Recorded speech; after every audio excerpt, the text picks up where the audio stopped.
दोस्तों, आज की कहानी है सासू माँ। मैं खाने और पहनने के लिए ससुराल नहीं आई हूँ।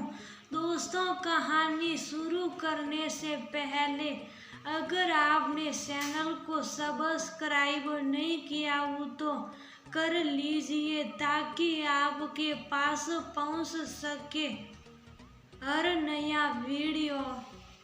तुम नौकरी क्यों करना चाहती हो? आखिर तुम्हें कमी किस बात की है? अच्छा खाती हो, अच्छा पहनती हो, सब कुछ तो है तुम्हारे पास। हाँ, अच्छा खाना सिर्फ 2 रोटी, वो भी दिन भर थकने के बाद ठंडी नसीब होती है, उसको अच्छा खाना कहते हैं। और पहनना वो भी मम्मी जी डिसाइड करती हैं। क्यों किसी ने मना किया है? खाओ और पहनो। सिर्फ खाना और पहनना ही सब कुछ नहीं होता है। आप ये बात क्यों नहीं समझते? एक लड़की अपने मायके की दहलीज लांघ कर सिर्फ खाने और पहनने ससुराल नहीं आती है।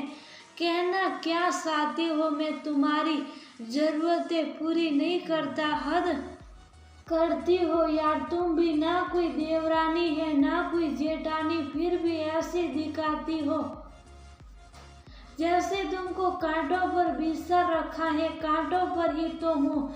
दुनिया को सिर्फ ऊपरी खूबसूरती दिखाई देता है, पर असल में दिन रात ये कांटे रूपी बहू का शोला पहनकर सलनी होती रहती हूँ। ऐसा क्या कर दिया हमने? आपको पता है मेरी तबीयत कुछ दिनों से ठीक नहीं रहती। अभी कुछ महीनों पहले ही मिसकैरेज हुआ है। अभी तक कमजोरी लगती है। मम्मी जी को बोला तो उन्होंने कह दिया दिन भर आराम करेगी तो आलस तो आएगा ही, काम में बिजी रहा कर। कल उन्होंने मुझे खूब सारी बढ़िया बनाने की दी, जबकि मेरे पूरे शरीर में दर्द था। आपको भी मैंने कहा था डॉक्टर के पास चलने को, आपने ये कह दिया आराम करो, दिखा दूंगा। 5 दिन हो गए अभी तक और आप कहते हैं आराम करो। कैसे करूं? मम्मी जी को सैन का है, कुछ ना कुछ काम पकड़ाती रहती है। अभी कल बड़ी दीदी आई थी, वो सार सूट देकर गई है। कह रही थी जल्दी सिल देना, उनके ससुराल में फंक्शन है 2 दिन में। सही है, कैसे करूं? मैं अकेले नहीं मुझे से। अगर मैं सबकी छोटी सी छोटी जरूरतों का ध्यान रखती हूँ तो मेरे जरूरत के समय कोई मेरा ध्यान क्यों नहीं रखता?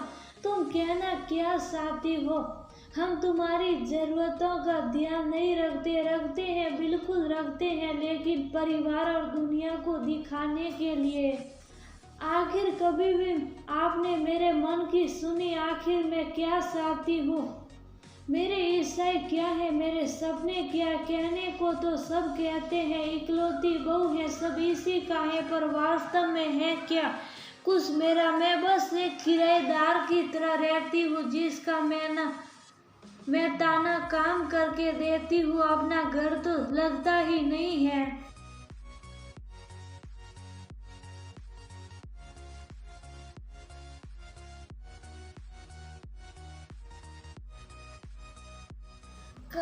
आज मैं 4 पैसे कमाती तो आपका इंतजार नहीं करना पड़ता, खुद ही डॉक्टर को दिखा लेती और अपने छोटी छोटी चाहतें भी पूरी करती। सुमित आज ऑफिस नहीं जाए। चलो मैं ऑफिस जा रहा हूँ। और सुनो, ये तुम्हारा अपना घर है, तुम नहीं मानती वो बात अलग है। और जब ये नौकरी का भूत उतर जाएगा तो शाम को तैयार हो जाना, नए बॉस के यहाँ पार्टी है। जूही की आंखों के आंसू जो अब तक रुके हुए थे बह निकले। क्या अपना घर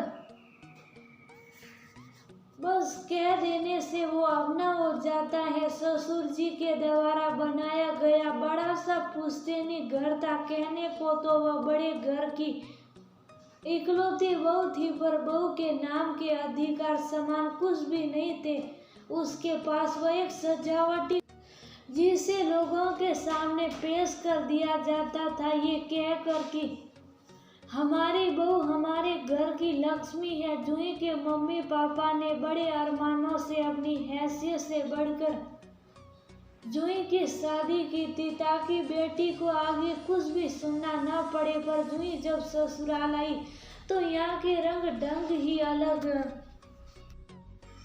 थे। ना वो अपनी मर्जी से खा सकती थी, ना पहन सकती थी, सब कुछ उसकी सास ही करती। उसकी इच्छा जीवन में कुछ बनने की थी, पर उसने नई नई शादी और मौके की नजाकत को देखते हुए उसकी तिला जली दे दी थी। समय ही कहाँ मिल पाया उसे इकलौती बहू जो ठहरी।